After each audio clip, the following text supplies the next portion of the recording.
Ciao, y'all. Ciao. Ciao. That's God bless America. And I declare world peace in Croatia. Let's go from Dubrovnik, Croatia, to the only man in America that can document the sighting of an actual Ebola viper. Yes, we're talking about the representative from Monsanto himself. It's the not so lovely, the not drop dead gorgeous, the guy who's still from the town that slogan is, huh? It's Aaron. Hey, Aaron. Huh? Hey, over the weekend, published an article, is Monsanto guilty or not guilty? Of course, the Hague, Monsanto is going to be taken to trial. They're scheduled for trial in October. Anybody want to send me over there to cover the trial? I'll be more than happy to go. One of the questions, though, and I know you'll appreciate this one, Dennis, there's 6 questions that Monsanto is going to be held to accountable and have to answer, and one of them, I'll start with the first one. Some of these are kind of lengthy, so I'll try to condense it. In English, did Monsanto violate, by its activities, the right to safe, clean, healthy, and sustainable environment as recognized by the Human Rights Law Resolution 2521? Right to food. Did the firm Monsanto violate, by its activities, the right to food as recognized in Article 11 of the International Covenant of Economic, Social, and Cultural Rights? The right to health.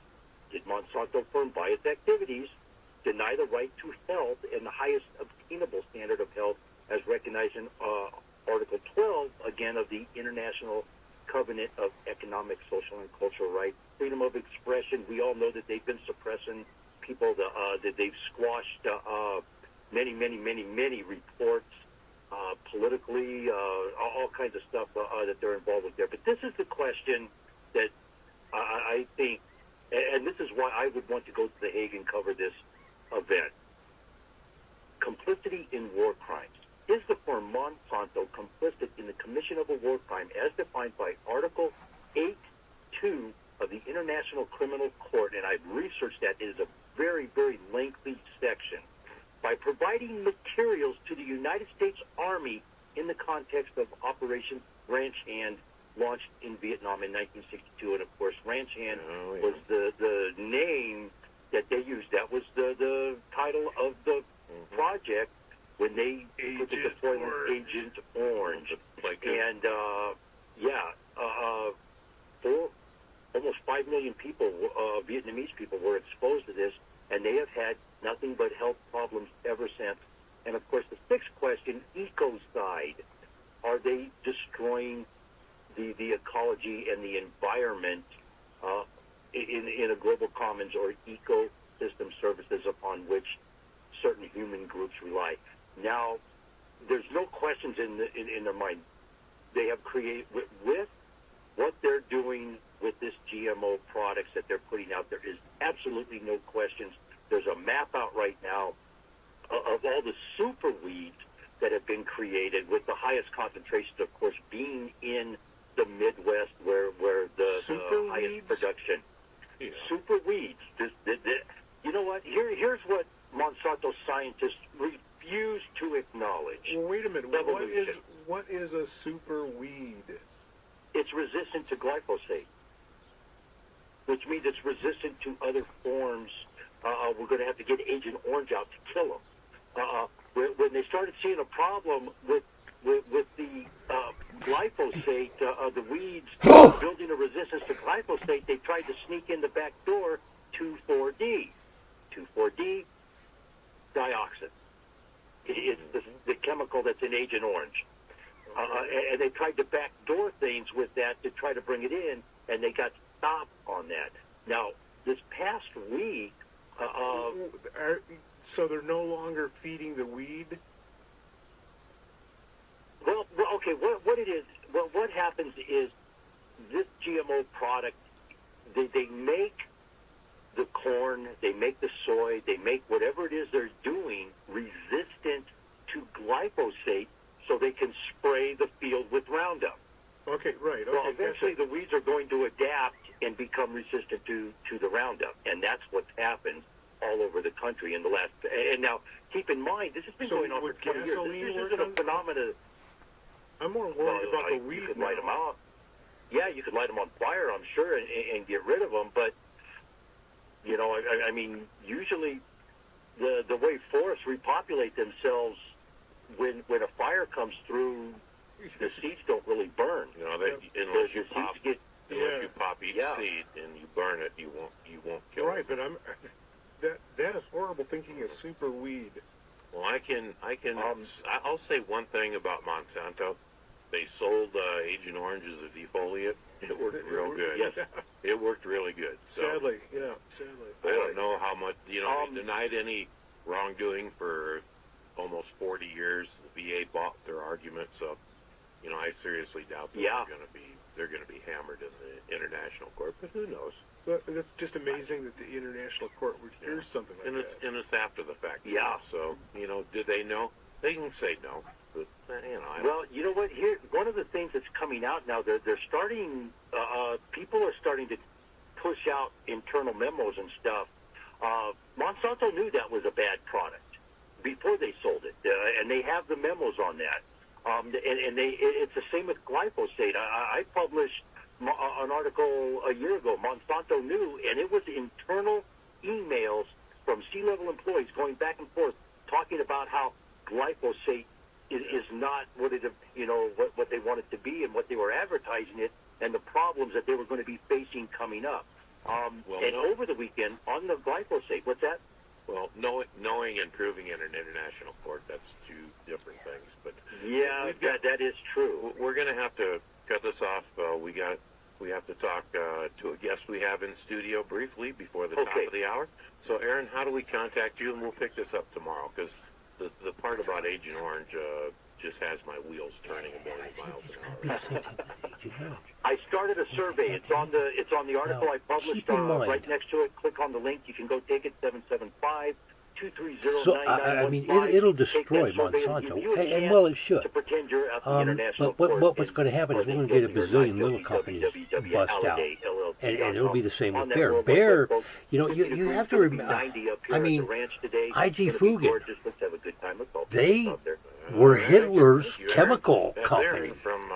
They didn't get broke up. The only person alive that's actually seen an Ebola viper in the flesh, and he avoided being bitten by it. So that's kind of a twofold blessing. He saw one, didn't get bit. Well, we have a guest in studio. We hope he can talk on the microphone. He's a little shy, and we have to get him out of his shell here a little bit. But, what are you talking about? He wants to talk a little about the Taco Fest coming up that America Matters Media is involved with. And step right up to the mic, sir. That's right up. And like here, don't right be shy. We will not beat you up. And go ahead and tell us exactly what you're looking at here. Well, I'm looking at Father's Day, the 19th of June, right here at the Reno Town Mall. Reno's very first ever taco festival will be held here at the Reno Town Mall. There'll be vendors, there'll be contests with just hundreds and thousands of dollars in prizes, plus there'll be your favorite tacos, Dennis. Tacos. And there is a taco eating contest. You better believe it. Wow, A taco eating contest. There'll be the favorite taco. There'll also be a play area for children. Those bounce houses. Oh, yeah. Yeah, they'll have that. They'll have a little all slidey kinds. house too thing. Exactly. Yeah, cool. All kinds of vendors are going to be there. Remember, mark your calendar right now. What a wonderful Father's Day gift. Come over, feed your father a taco here at the Reno Town Mall for the first, you heard me right, the first Reno Taco Festival being held right here at the Reno Town And Mall. let's not forget the ever-popular Chihuahua races. Oh, absolutely. Yeah, Chihuahuas. Chihuahua races will be held here as well. 6 I'm telling lanes, you, no a whole lanes. day of fun right here at the Reno Town Mall. Yeah. I know the vendors are selling fathers. No, it's taco competition. Father's Day. No, you can't buy a father if you're thinking about that. Because I know exactly what I want in one now. Yeah, a rich one. Yeah. That's what I want, a rich one. But no, it's Taco Fest coming up. Okay. It's going to be right here at the Reno Town Mall. Can you imagine it? Outside the whole parking lot's going to be Taco Fest. Cool. I mean, vendors and races and Man, Chihuahua. races. Well, that's very popular. Didn't you see the Cinco de Mayo celebrations last month? Nope. They have Chihuahua races. It's kind of an ethnic thing. But, So? yeah, but I could get the Bean in there because some people think he looks like a Chihuahua. looks like a Chihuahua. You stick a min pin in there, and you might not have any Chihuahuas left. I know. You grab one, shake it, throw it away, and grab the next one. Yep. All in a race. Now serving number 4. Yeah. It's exciting, though. You know, we have wing competitions, we have rib competitions, chili competitions You know, now we in have areas, taco stew competitions. now tacos. I mean, what a great thing for summertime too. Oh, I hope they get some Corona. Corona. Oh, you know they're going to. All right. Dos Equis, Corona. I mean, all the good beers and the good tacos. Oh boy. Right And I on. imagine there's. Do you like tongue tacos? Have you ever had tongue? Yeah, it's tasting you while you're tasting it. Yeah. But if you cut it really thin, I mean, tongue's pretty good. You know, give me that and a cup of lima cream beans. Mm-hmm. You betcha. Oh boy. So tacos of all kinds, competition going on there. I like the old-fashioned tacos. I like ground beef. I like sour cream. I like cheese. I like a little bit of lettuce, a little bit of onion. And chocolate. And chocolate, yeah, chocolate taco. That would be a dessert taco. Oh, a deep fried chocolate taco. Deep fried chocolate taco for the refined taco eater. What a better dessert than a deep fried chocolate taco. Oh my Lord. Say Well, that they 100 times fast. Yeah, if they deep fry Oreos, they could deep fry tacos Yeah, with chocolate a on them. chocolate coated deep fried taco. A dessert taco. We may have created something here. Yeah. Well, you've heard it here first on AM News. Right. Second hour, Jim. Where'd it go? Oh, it's gone, man. I don't know where. But stay tuned. We'll be back.